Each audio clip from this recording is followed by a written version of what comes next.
Headlines प्रायोजक राम बंधू लोणचे. आता प्रत्येक जण जिंकेल.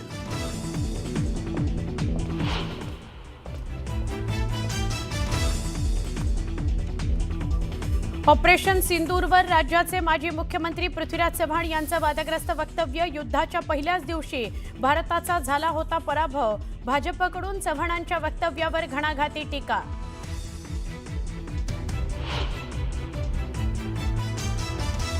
क्रीडा मंत्री माणिकराव कोकाटे अजित पवारांची घेणार मंत्रालयात भेट. सदनिका गैरव्यवहार प्रकरणी दोघांमध्ये चर्चेची शक्यता. कोकाटेंवर अटकेची टांगती तलवार. भेटीत काय चर्चा होणार याकडे सगळ्यांचं लक्ष.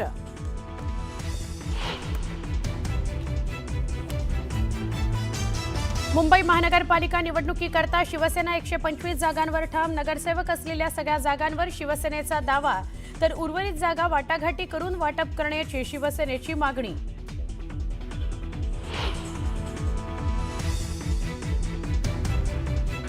शिवसेना घेणार 227 वॉर्ड्समधील इच्छुक उमेदवारांच्या मुलाखती. शिंदेंच्या शिवसेनेकडून गुरुवारपासून होणार मुलाखतींना सुरुवात. सगळ्या विभागांमध्ये इच्छुक उमेदवारांच्या मुलाखती करता अर्ज वाटप सुरू.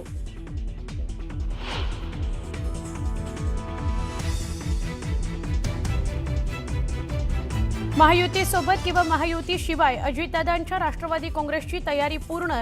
सूत्रांची माहिती. तर मुंबई पालिकेकरता किमान 50 जागांवर तयारी.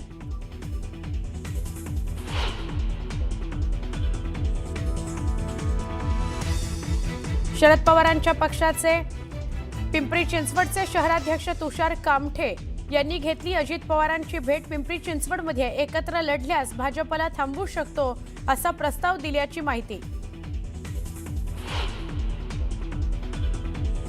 मुंढव्यातील जमिनीकरता पार्थ पवारांनी अपर जिल्हाधिकाऱ्यांना लिहिलेलं 2021 मधलं पत्र आलं समोर. जमिनीकरता पार्थ पवारांकडून सुरू होता पाठपुरावा. पार्थ यांना वाचवण्याचा प्रशासनाकडून प्रयत्न. कुंभार यांचा दावा.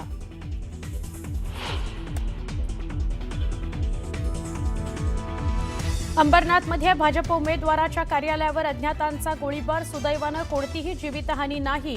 शहरात कायदा सुव्यवस्थेचा प्रश्न गंभीर.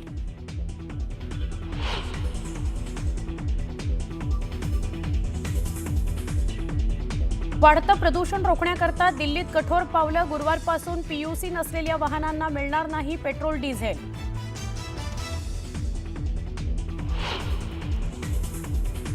गोवा नाईट क्लब आग प्रकरणातील आरोपी गौरव आणि सौरभ लुथरा यांना कोर्टात अश्रू अनावर. तर आज गोवा पोलीस घेणार कस्टडी.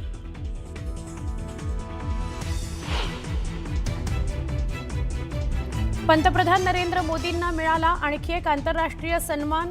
इथिओपियाच्या ग्रेट ऑनर निशान या सर्वोच्च नागरी पुरस्कारानं त्यांचा झाला सन्मान.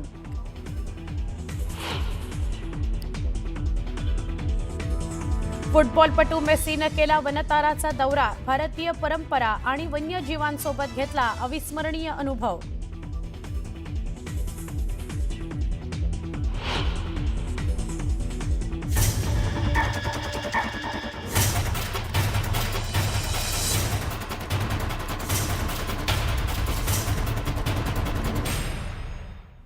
न्यूज 18 लोकमतच्या कॉटन किंग स्टुडिओमध्ये आपलं स्वागत.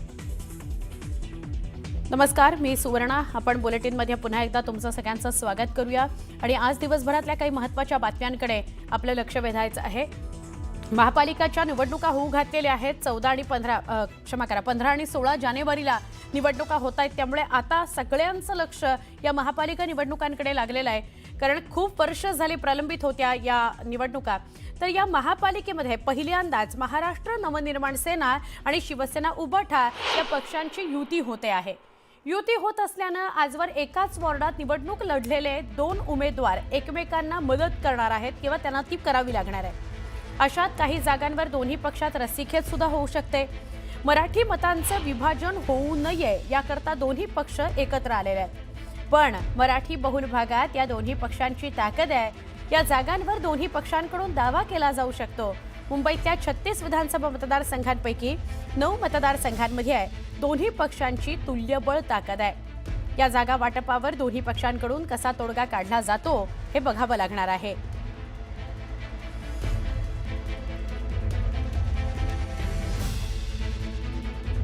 मराठा शिवसेनेची ताकद असलेले मतदारसंघ कुठले, त्यावर एक नजर टाकू आपण. 9 विधानसभा मतदारसंघ जिथे दोघांचीही ताकद आहे. वरळी, भायखळा, शिवडी, माहीम, भांडूप, विक्रोळी, दिंडोशी, जोगेश्वरी हे झाले 8 आणि 9वा मागाठाणे. तर या 27 वॉर्डात रस्सीखेच होऊ शकते. तर कुठले वॉर्ड? तर वरळीतले 2 वॉर्ड आहेत, 197 आणि 195. माहीम मधले 3 वॉर्ड आहेत, 190, 192, 194. शिवडीतले 203, 204, 205. भांडूप मधले 113, 114, 115, 109. विक्रोळीतले 118, 120, 111. दिंडोशी 37, 38, 40, 42. जोगेश्वरी 73 आणि 74. जोगेश्वरी मधले अजून काही वॉर्ड्स आहेत, त्यामध्ये 3, 5, 11, 12.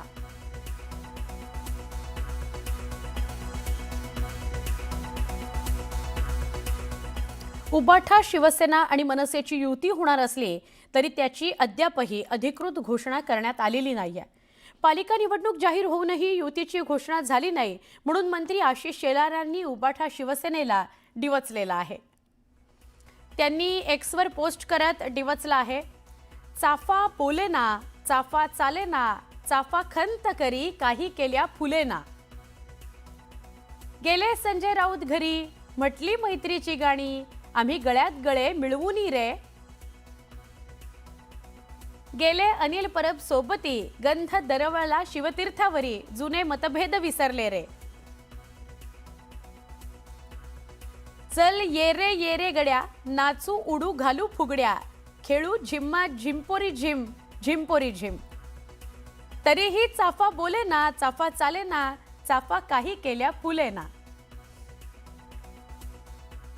थोडक्यात अर्थ असा की खूप सारं करून झालं तरी सुद्धा युतीची काही घोषणा अजून झालेली नाही, हा त्याचा अर्थ. राज्याच्या सत्तेत दोस्ती करून सरकार चालवणारे महायुतीतले 3 पक्ष महापालिकेमध्ये मात्र कुस्ती खेळणार आहेत, हे स्पष्ट झालंय. एका बाजूला जागा वाटपावरून भाजप आणि शिंदेंच्या शिवसेनेमध्ये जोरदार रस्सीखेच सुरू आहे. दुसरीकडे नवाब मलिकांच्या मुद्द्यावरून भाजपनं अजित पवारांच्या राष्ट्रवादी काँग्रेसला महायुतीत नो एंट्री असा बोर्ड दाखवलाय. त्यातच काल राष्ट्रवादी शिवाय भाजप आणि शिवसेनेची पहिली बैठक झाली. या बैठकीत 142 जागांचा तिढा सुटल्याची माहिती सूत्रांनी दिली आहे. त्यानुसार शिवसेनेला 52 तर भाजपच्या वाट्याला 90 जागा येणार आहेत. तसंच पुढच्या बैठकीमध्ये उर्वरित जागांवर चर्चा होणार आहे. 150 पेक्षा जास्त जागा जिंकण्याचा नारा महायुतीनं दिलाय.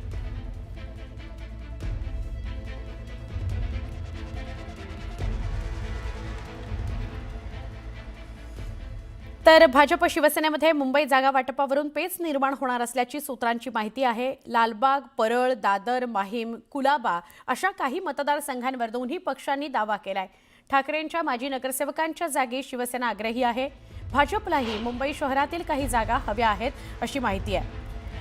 उद्या होणाऱ्या बैठकीमध्ये या जागा वाटपाचा पेच सुटणार का हे बघावं लागेल.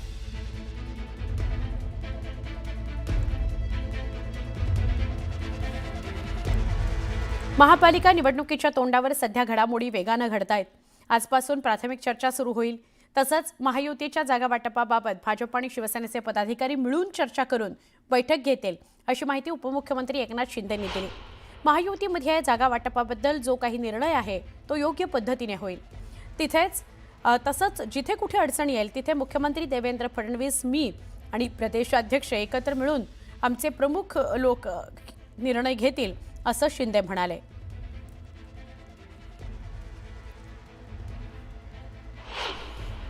प्राथमिक सुरू चर्चा होईल आणि मला वाटतं की संपूर्ण महाराष्ट्रामध्ये ज्या 29 महापालिका आहेत, 29 महापालिकांना 29 ज्या काही कमिट्या आहेत त्या भारतीय जनता पक्षाचे पदाधिकारी, शिवसेनेचे पदाधिकारी हे मिळून चर्चा करतील, बैठक करतील आणि त्यामध्ये महायुतीचं जे काही जागा वाटपाच्या बद्दल जो काही निर्णय तो होईल आणि जिथे कुठे अडचण येईल तिथे मुख्यमंत्री देवेंद्रजी, मी, प्रदेश अध्यक्ष आणि आमचे प्रमुख लोक निर्णय घेऊ. कल्याण डोंबिवलीमध्ये भाजप आणि शिवसेनेत पुन्हा एकदा वाद पेटलाय. पक्षप्रवेशाच्या मुद्द्यावरून भाजपनं शिंदेंच्या शिवसेनेवर थेट आक्षेप घेतलाय. भाजपच्या 2 माजी नगरसेवकांना शिवसेनेमध्ये प्रवेश दिल्याचा आरोप माजी आमदार नरेंद्र पवार यांनी केलाय. माजी नगरसेवक अरुण गीज आणि माजी नगरसेविका वंदना गीज हे भाजपचे सदस्य असून त्यांना उमेदवारी देण्यात येणार असताना शिवसेनेत प्रवेश देण्यात आलाय. या प्रकरणाची तक्रार भाजपच्या वरिष्ठ नेत्यांकडे करण्यात आली असून युती टिकवायची असेल तर अशा घटना थांबवायला हव्यात, हीच भाजपची भूमिका असल्याचं नरेंद्र पवार यांनी स्पष्ट केलं. मात्र या पक्षप्रवेशानंतर पुन्हा एकदा भाजप शिवसेनेमधला वाद चव्हाट्यावर आलाय.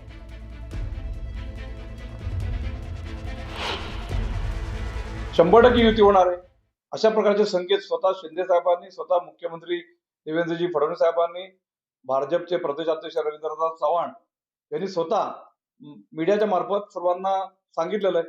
अशा पार्श्वभूमीवरती असं लक्षात येतं की शिवसेनेला भाजपवर युती करायची नाहीये.